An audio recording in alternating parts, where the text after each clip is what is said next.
Here's the thing, Trump's speech wasn't really about Bitcoin. It was a political speech that included Bitcoin a few times, but it was meant to convince you to vote for him and donate money to his campaign. Now that's fine and to be expected. He is a politician running for office, so it's natural. But do not confuse campaign promises with actions once in office. One of the biggest things Bitcoin has taught me is that proof of work matters, and empty promises do not. Put another way, fiat is talk, Bitcoin is action.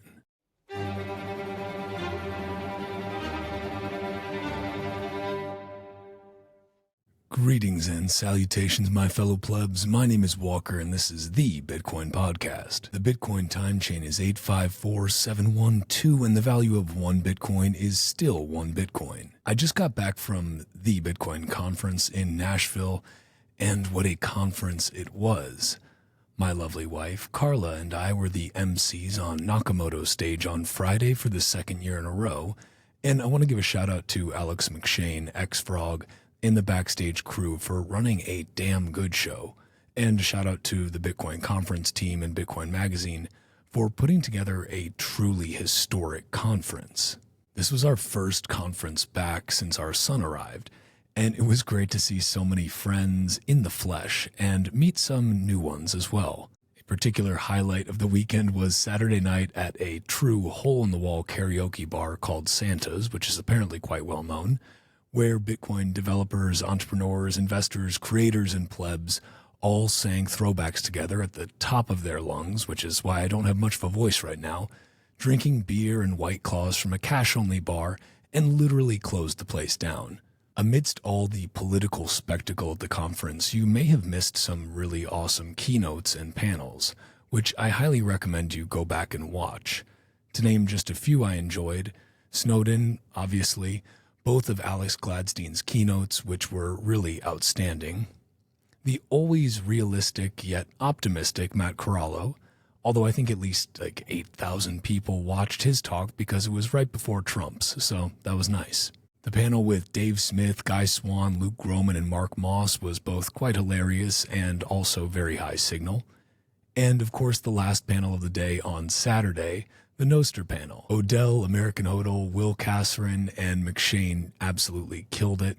And shout out to all the diehard Noster fans who stayed till the bitter end. And if you haven't seen it yet, you really should go back and watch it. As for the political side, there were elected officials from both sides of the aisle, which is nice, although more from the red team than the blue team.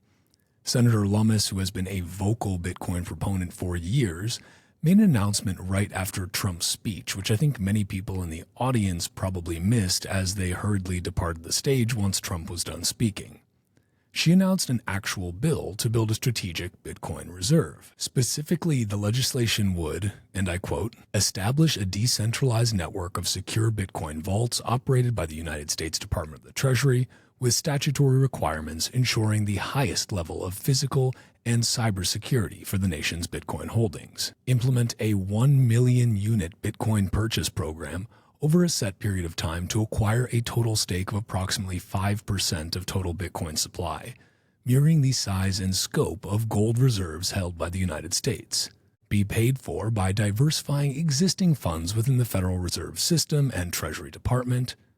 Affirm self-custody rights of private Bitcoin holders, and emphasize that the strategic Bitcoin reserve shall not infringe upon individual financial freedoms. Now, as for Trump, I saw a lot of Bitcoiners seem somewhat disappointed after his speech, saying they wished he would have said more or done more.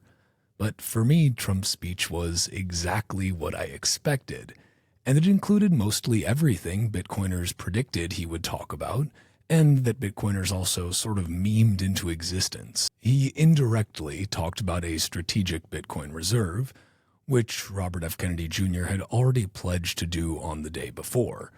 But in contrast to RFK Jr., Trump didn't actually say the U.S. would buy Bitcoin, just that the U.S. would keep 100% of its current Bitcoin rather than auctioning it off, as has been done in the past, and keep any other Bitcoin it confiscates in the future, because that's where it got the Bitcoin it has now. He talked about freeing Ross Ulbricht, mentioned crypto many times, and trolled Elizabeth Warren, which was absolutely hilarious. He also talked about wanting to further US dollar hegemony through stablecoins, and did not mention shrinking the size of our extremely bloated government. Now, I thoroughly enjoyed Trump's speech. Trump is an incredible performer and quite a natural comic. He fed off the audience well and clearly knew how to work the room. He's a pro. Personally, I felt that RFK Jr.'s speech on Friday displayed a much deeper knowledge of Bitcoin and a focus on Bitcoin versus Bitcoin plus crypto. And again, RFK Jr. also actually announced a tangible plan for a strategic Bitcoin reserve, as did Senator Lummis. Technically, Trump was the only one not to announce a strategic Bitcoin reserve plan. But whatever. Again, I enjoyed Trump's speech. I found it highly entertaining. He's a charismatic guy with great energy, and he's hilarious. I laughed my ass off. But I want to remind everyone that he is still a politician pandering to a crowd to try and win their votes and donations. I also think Trump underestimated the depth of knowledge of Bitcoiners in the room. Why do I say this? Because he made statements like, "Under my leadership, we had effectively no inflation, none." Now, any Bitcoiner who has spent more than 5 minutes studying monetary theory and had the use of their eyes and ears while he was in office knows that there was, in fact, a great deal of inflation during President Trump's administration. The money supply expanded dramatically during Trump's 4 years in office. The United States printed trillions of dollars out of thin air, or should I say the cabal or cartel that controls our money, the Federal Reserve System. So this is what I want to talk about today, because there's already plenty of analysis about all the political speeches from the conference. And I think this point about inflation is extremely important for people to understand. And clearly there is still some misunderstanding, because people like Trump keep making these kind of statements like there was zero inflation, and nobody seems to check them on it. When politicians, central bankers, and media talking heads refer to inflation, they are really talking about prices rising. Inflation is an increase in the supply of money.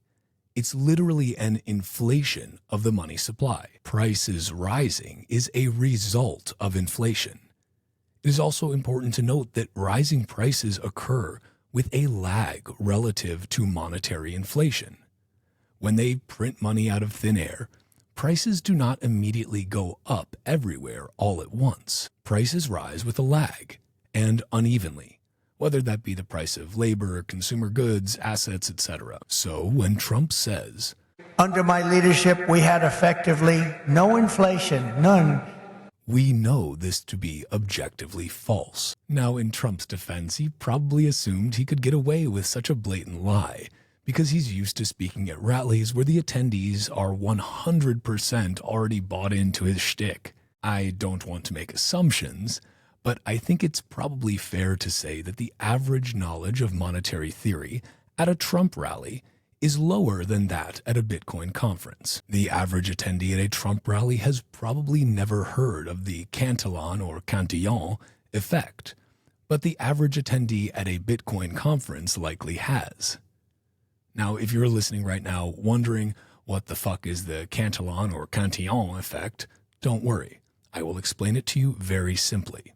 The Cantillon effect, described by Richard Cantillon, an Irish-French economist, that's where the Cantillon comes from, but you can pronounce it as Cantillon if you'd like to, is the idea that when new money is created, that money disproportionately benefits those closest to the creation of the money first, then gradually spreads into the wider economy. You can almost think of it like trickle-down monetary policy. So what does that actually mean in practical terms? It means that those who are closest to the creation of the new money, for example, the big banks, Fortune 500 companies, and large corporations in general, etc., receive that new money first. Here's a very simplistic example to help you better understand. Now, imagine you are on a beautiful island. The total money supply of the island is 100 island bucks. There are, let's say, 10 people on the island. There's a scarce amount of goods available for purchase. Now let's say that I, as a resident of this beautiful island, create a makeshift printing press, really MacGyver that shit up, and print 100 island bucks out of thin air. The total money supply of the island is now 200 island bucks, but no one on the island besides me is yet aware that their money has just been debased. I inflated the money supply. With my freshly printed island bucks, I go around and buy up all the assets I want at the existing market price, based on a monetary supply of 100 island bucks. Perhaps I might even overpay just a little bit if I'm really interested in acquiring those assets quickly. The sellers of those assets are pleased because they've sold at or slightly above the prevailing market price. So far, so good, everyone's happy. But now, that money begins to trickle down. The people who received my newly created island bucks start buying other things. There are now twice as many island bucks competing for the same amount of goods, and so prices begin to rise. A bushel of coconuts, let's say, which previously cost 5 island bucks, now costs 6 or 7. But commerce appears to be booming, and for a while everyone is happy. However, no new production capacity was added to create more necessary goods. So now we have twice as much money chasing the same amount of goods. Since I was closest to the creation of the new money, I was literally printing it, I benefited the most by purchasing goods at the prevailing market price. As the money changes hands and works its way through our little island economy, prices continue to rise because the supply of goods hasn't increased, but the money supply has. The laborer working for the coconut farmer is at a disadvantage. His wages remain the same, but now the coconuts he helps to harvest are twice as expensive. The laborer who had been saving to buy a nice house finds that houses have doubled in price, and his savings now have half the purchasing power they did before. As for me, I've purchased all the houses on the island with the freshly created island bucks, and the value of those houses has now doubled. This is the Cantillon effect. Those who receive the new money first benefit the most, while those who get it later suffer from rising prices and decreased purchasing power as the new money trickles its way down. At this point, you might be thinking, for fuck's sake, Walker, you've been talking about coconuts for 5 minutes now. What the hell does this have to do with Trump? A fair question indeed, so let's dive into that. When, under the Trump administration, trillions of dollars were created out of thin air, that money went first to the banks, who lent it out, purchased assets, etc. The Federal Reserve also directly bought assets like corporate bonds on the open market. For big corporations and for asset holders, this was amazing. If you owned a house or stocks, for example, you saw the value of those assets increase dramatically in a very short period of time. Huzzah, everyone's rich. Well, not everyone. If you didn't own any assets, you obviously did not see the value of your non-existent assets increase. You did not see your wages increase.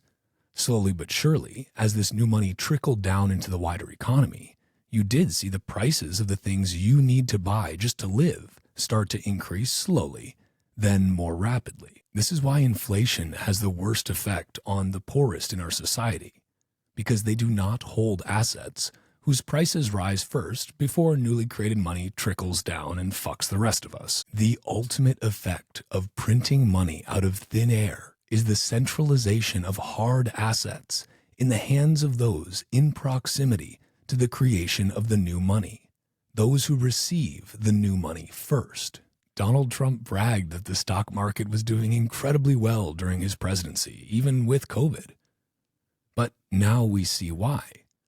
Trillions of dollars were created out of thin air, and it flowed first into assets, stocks, real estate, gold, Bitcoin, etc. Just like you shouldn't trust politicians but should verify instead, you shouldn't trust your hardware wallet manufacturer, and you should be able to verify.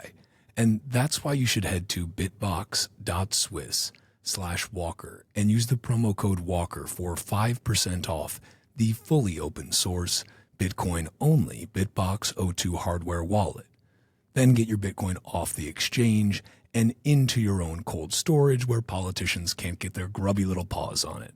The BitBox02 is easy as hell to use, whether you're brand new to Bitcoin and it's your very first hardware wallet, or you are a seasoned psychopath and you have like 13. It is Bitcoin only, and again, it is fully open source. You can head to their GitHub and verify for yourself. There's no need to trust me or to trust Bitbox. When you go to bitbox.swiss/Walker and use promo code Walker, not only do you get 5% off, but you also help support this fucking podcast. So thank you.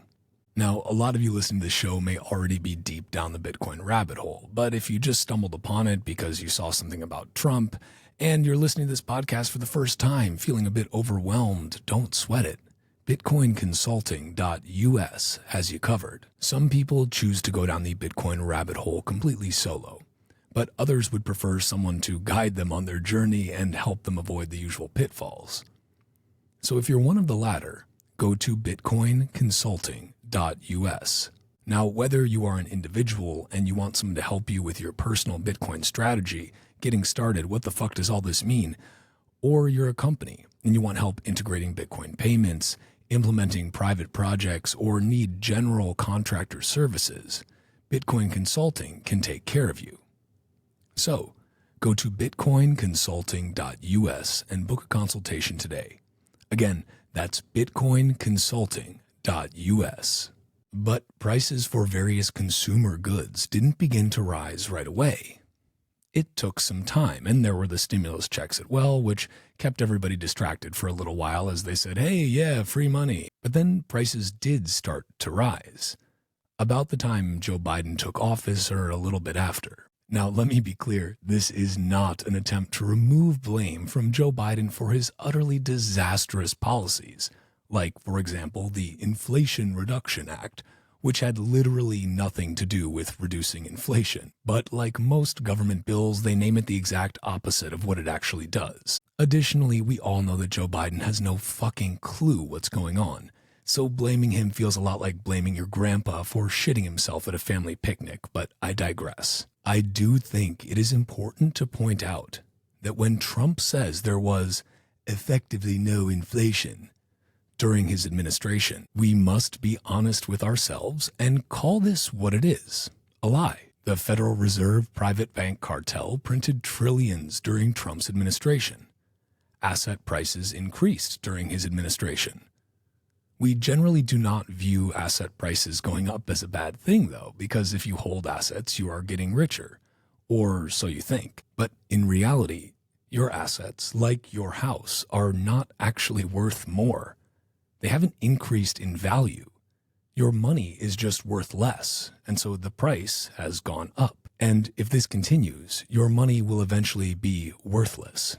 So again, the price of assets rose because we inflated the base money supply of the US dollar. The price of homes went up during both the Trump and the Biden administration, but started to come back down just a little bit more recently because the Fed has actually shrank the money supply during the Biden administration. But again, not giving credit to Biden for this, he has no idea what's going on, and the Federal Reserve is a private bank cartel.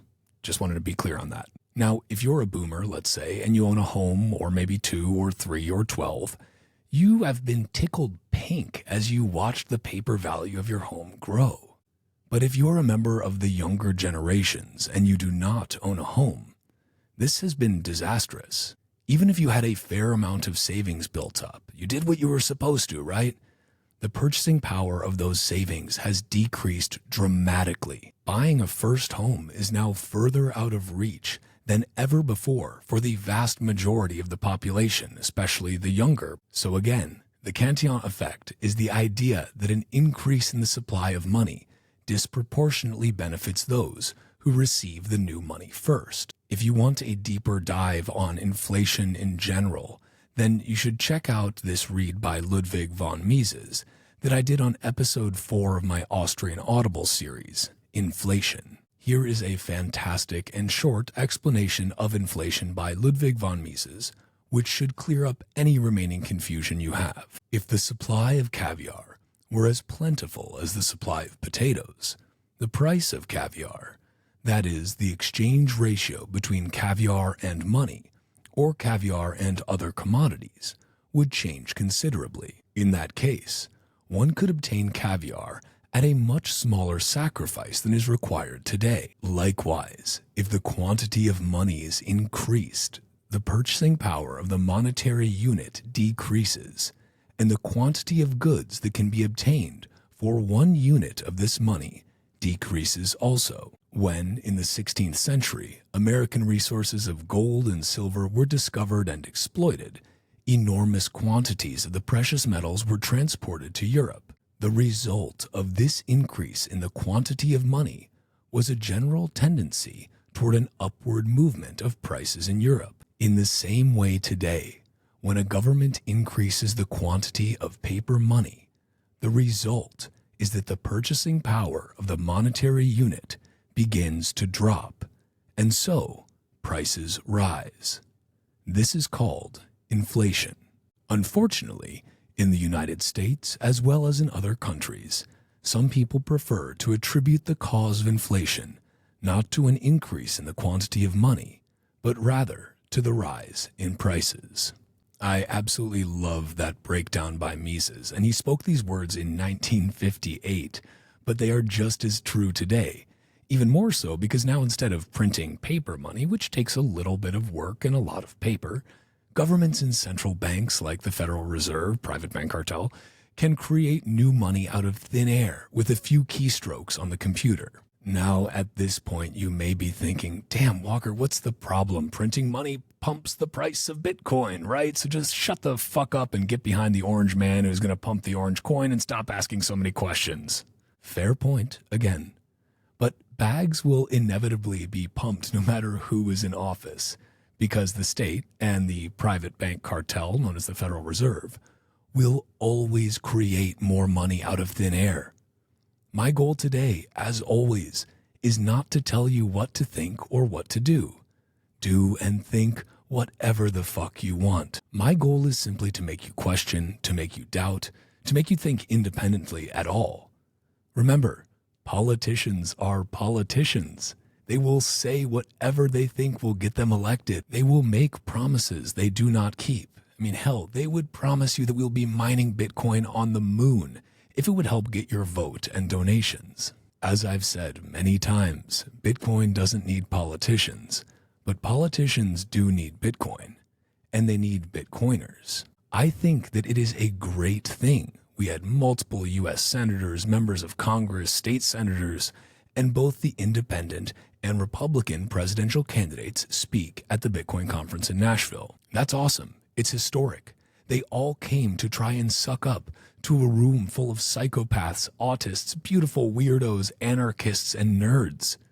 They came to a conference centered around magic fucking internet money because our power is growing.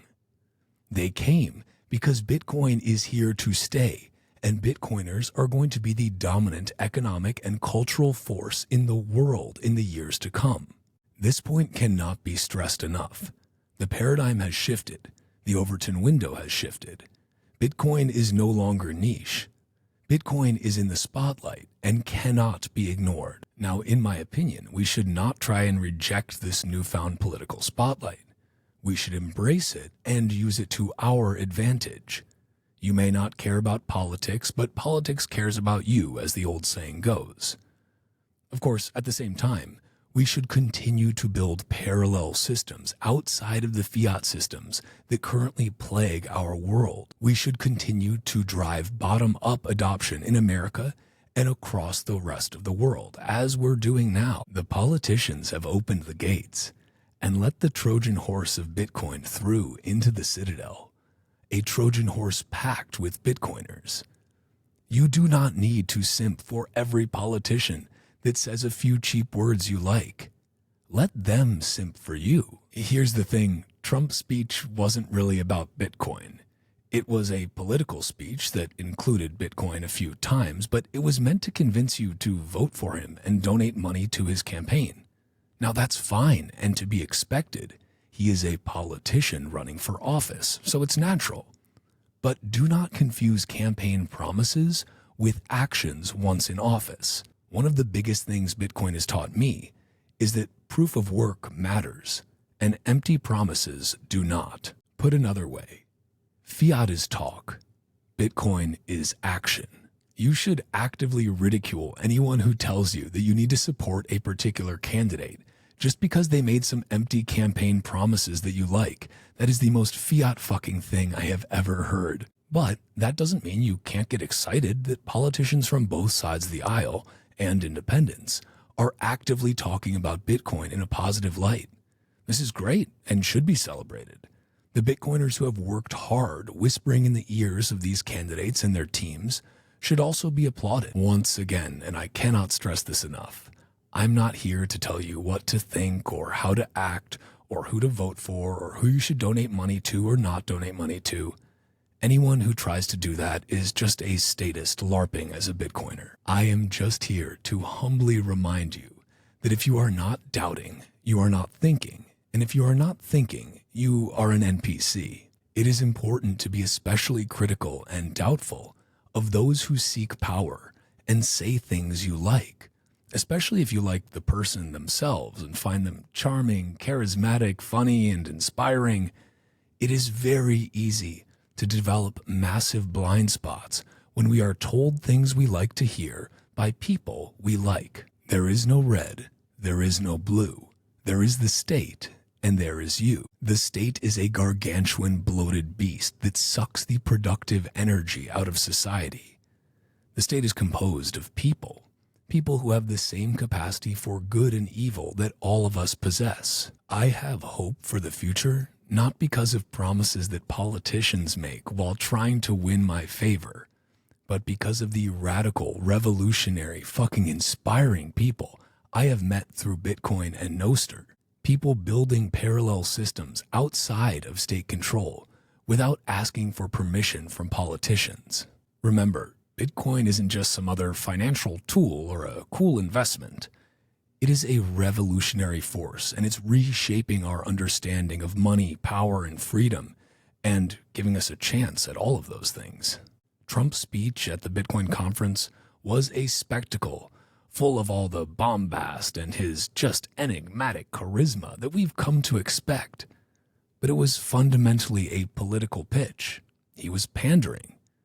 Don't let the spectacle distract you from the substance or lack thereof. I don't need to tell you that promises made on the campaign trail often seem to evaporate in the harsh light of political reality once that candidate actually takes office. Bitcoin teaches us the value of proof of work and the importance of actions over words. Fiat currencies are built on promises. Bitcoin is built on verifiable truth. We must remain vigilant and skeptical, especially when politicians of any colored stripe try to co-opt this movement. They need us more than we need them. They are national, but Bitcoin is global. Bitcoin is supranational. Bitcoin will succeed and is succeeding, regardless of the actions of any one country or any one politician, because Bitcoin is global, borderless, and unfucking stoppable. And again, the excitement around political figures acknowledging Bitcoin and supporting it is significant and it's worth celebrating, but it should not cloud our judgment. This isn't about pledging blind allegiance to anyone who speaks favorably about Bitcoin. It's about holding them accountable and ensuring they understand that our support is highly conditional on real, meaningful action. We must demand their proof of work, and we should not trust, we should verify. Bitcoiners are not NPCs.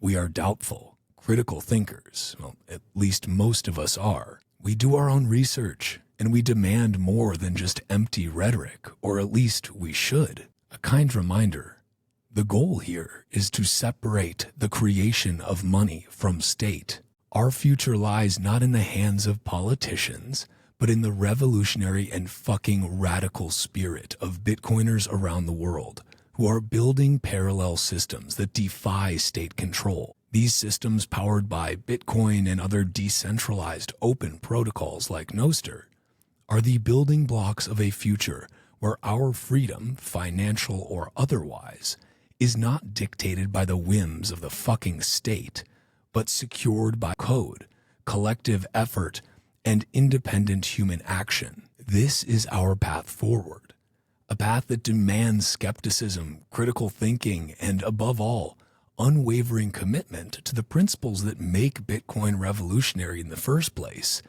and to the go fuck yourself attitude that has gotten Bitcoiners where we are today. Bitcoin didn't get where it is today because a bunch of Bitcoiners have been nonstop kissing the asses of every politician they could find. It got here because cypherpunks write code, and those that can't write code can at least meme, and the Bitcoiners that meme tend to fucking go after idiot politicians who say stupid stuff about Bitcoin, and have been for years. We didn't get here by playing nice. We got here by being fucking aggressive and sticking to our principles. So, think for yourselves. Use your fucking brains. Remember why you got into Bitcoin in the first place. Don't go simping for the first politician who says nice things about Bitcoin. They work for us, or at least they're supposed to, but we all know that's bullshit. But make them work really, really hard to earn your votes, if you vote at all, earn your support, and earn your donations, if you want to give them any. Personally, I don't. Play hard to get and be hard to persuade. Do not forget that we hold the power here.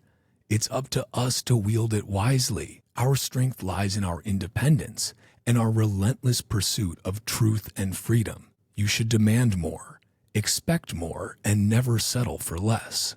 Okay, all of that said, Bitcoin doesn't care. And you also shouldn't care what the fuck I have to say. If you do, that's great. Thank you. But if you listen to this whole thing and you're thinking, this guy's a fucking idiot. He doesn't know what the fuck he's talking about. Fuck this guy. That's great. Tell me to go fuck myself again. I don't care either. And again, Bitcoin definitely doesn't. I just want you to think for yourself. So, my fellow Bitcoiners, I'll leave you with this, because honestly, I am really losing my voice and it was already basically gone. You can't fix the system from within the system. If you could, it would already be fixed, instead of more bloated and corrupt than ever. That's why we need to keep building in parallel and use our growing power and influence to force the system to change with relentless outside pressure. Politicians won't build the future we want to see. That's up to us.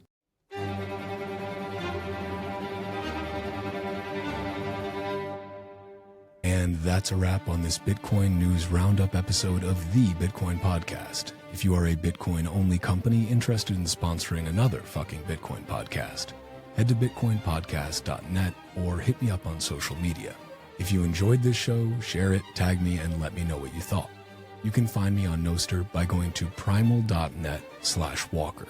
If you want to follow the Bitcoin Podcast on X, go to @TitcoinPodcast and @WalkerAmerica. You can also find the video version of this podcast at youtube.com/@WalkerAmerica and @WalkerAmerica on Rumble. Bitcoin is scarce. There will only ever be 21 million. But Bitcoin podcasts are abundant. So thank you for spending your scarce time to listen to another fucking Bitcoin podcast. Until next time, stay free.